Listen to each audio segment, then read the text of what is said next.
The great spiral of the forest teachings of Master Nutzen. Ah, my soft-pawed disciples, you have listened to the trees. You have felt the breath of the wind. You have learned to leap, to be still, to flow like water. And yet, there is a question in your eyes. I see it in the flick of your tails. You wonder, why do some squirrels act so differently? Why does one hoard while another shares? Why does one follow the ancient ways while another leaps beyond the trees? Why does one seek power while another seeks peace? Ah, because not all squirrels see the forest in the same way. There is a great spiral, ever turning, ever changing, and each squirrel climbs it at their own pace. Some live in the roots, thinking only of survival. Some claim the branches as their own, fighting to be the strongest. Some build great systems of nests, believing in order and law. Some leap higher, seeking to gather more than any squirrel before them. Some stop to share, to help, to teach. And some see the whole spiral, the dance of all the squirrels, from the roots to the highest canopy. But no squirrel is wrong. No squirrel is foolish. They are simply on their path. And so, my disciples, today I will teach you the great spiral of the forest. Listen well, and you will see.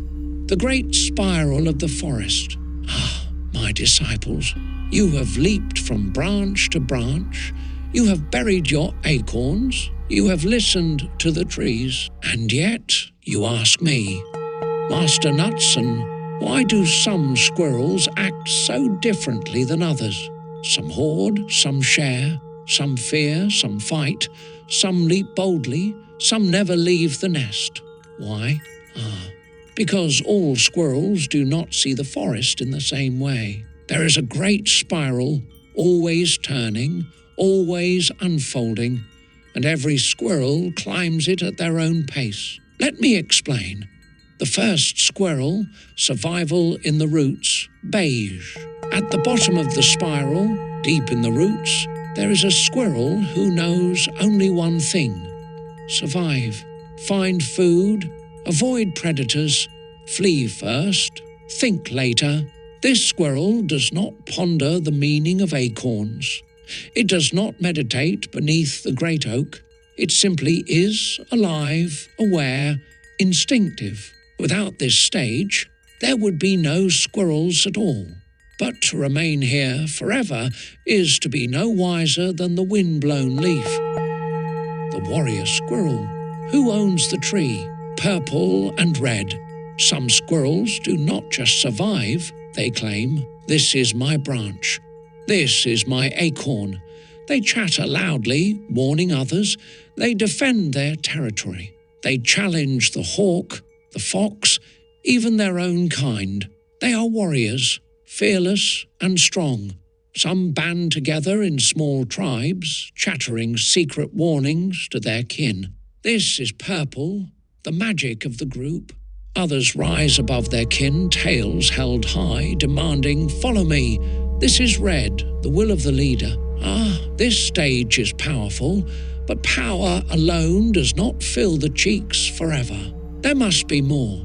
The ordered squirrel, the great code of nest-building blue R. Then comes the squirrel who sees beyond fighting and asks, what if we work together? This squirrel builds rules, traditions, systems for nest building, for acorn sharing, for keeping balance in the trees. They say, we must leap only when the time is right. We must bury acorns not just for ourselves, but for future squirrels. They respect the law of the forest, the great patterns of nature. But if they follow the rules too strictly, they may never question if a new path is needed. They may forget that the forest changes. The squirrel of success, leaping higher, orange, Then comes the squirrel who dares to reach the highest branches. Why stop at this tree? Why not explore beyond? Why not gather more, jump farther, go faster? This squirrel is clever, innovative, always looking for new ways to store more acorns in less time. They test different jumps. They experiment with new nesting spots.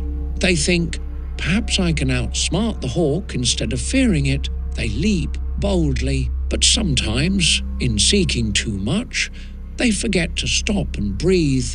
They forget that acorns are only valuable if you take time to eat them. The connected squirrel, sharing the forest green. And then comes the squirrel who sees the whole forest. Why should I gather only for myself?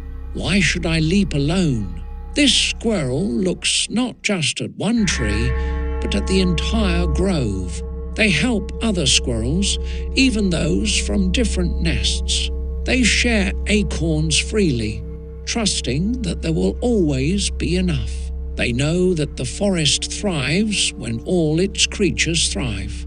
But sometimes, in wanting to help everyone, they forget that not all squirrels see the forest the same way. They forget that some still need to learn how to leap on their own. The wise squirrel, moving with the spiral yellow and turquoise. And then, my disciples, comes the wise squirrel. This squirrel sees the whole spiral, the great dance of the trees. They do not cling to one way of living. They know when to survive, when to fight, when to build, when to explore, when to share, and when to simply be. They do not force others to leap before they are ready. They adapt, flowing like the stream, grounded like the oak, soaring like the owl. They know that the forest is always changing, and they change with it. The final teaching: honor every squirrel's path. My disciples, now you see, no squirrel is wrong. No squirrel is foolish.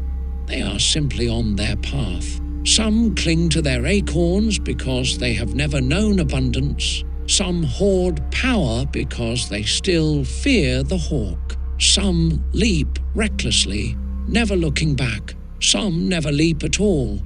The wise squirrel does not judge. The wise squirrel listens.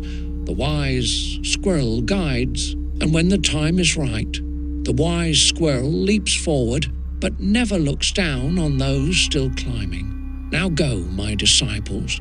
Leap not just for yourself, but for the whole forest. For we are all climbing the same great spiral. My disciples, now you see, each squirrel moves through the spiral at their own pace. Some still clutch their first acorn, believing it is the only one they will ever have. Some battle for branches, thinking strength alone will keep them safe. Others rush to gather more than they need, while some have begun to share and trust the forest itself. But you, my disciples, you have listened, you have learned, so now, how shall you live? First, see the squirrels around you for who they are, not just who you wish them to be. The young squirrel, the hoarder, the warrior, the builder, the explorer, the peacemaker, all are part of the forest. Do not judge them for where they are on the spiral.